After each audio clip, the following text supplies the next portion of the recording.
আসসালামু আলাইকুম। কি হয়েছে? হ্যাঁ, দাঁড়ান দাঁড়ান, কই যাবেন? এমনি করে এই উষার মধ্যে তুলতে পারবেন?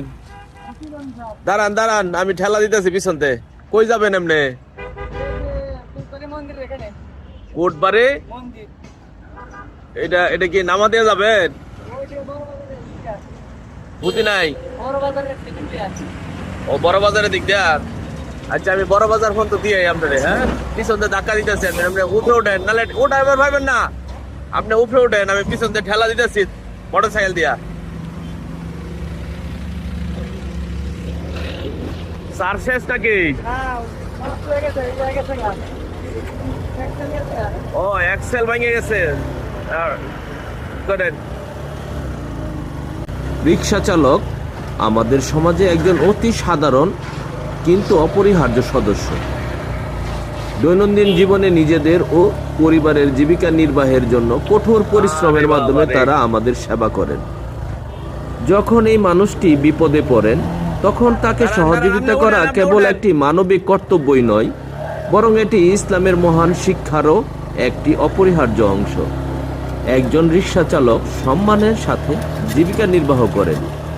বিপদের সময় সহযোগিতা করে আমি তার শ্রম ও মর্যাদার প্রতি সম্মান প্রদর্শন করার চেষ্টা করলাম। ইসলাম মানবিকতাকে ভ্রাতৃত্বের বন্ধনে আবদ্ধ করেছে এবং মুমিনদের একে অপরের প্রতি সহানুভূতিশীল হওয়ার নির্দেশ দিয়েছে।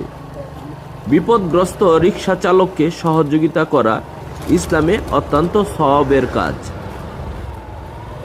তো আম্মা জান, গাড়িটার নামটা অনেক সুন্দর। তো ভাইটা দেখতেই পেলেন আসলে বিপদে পড়ছিল। আমার তরফ থেকে আসলে একটু তাকে পিছন থেকে ধাক্কা দিয়ে একটু সহযোগিতা করার চেষ্টা করলাম।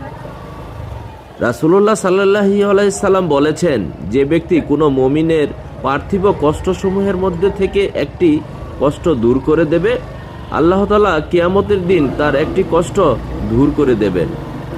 সহিহ মুসলিম। সহযোগিতা এক ধরনের সদকা বা দান, যা শুধু আর্থিক নয়, শারীরিক বা মানসিক সাহায্যও হতে পারে। আল্লাহ তাআলা কুরআনে বলেছেন, যারা গোপনে বা প্রকাশ্যে অভাবীদের সাহায্য করে তাদের জন্য উত্তম প্রতিদান রয়েছে। কে যাইতে পারবেন? হ্যাঁ, ঠিক আছে। সহযোগিতা একদিকে যেমন তার জীবনের গতি সচল রাখতে সাহায্য করে, তেমনি অন্যদিকে আমাদের আত্মাকে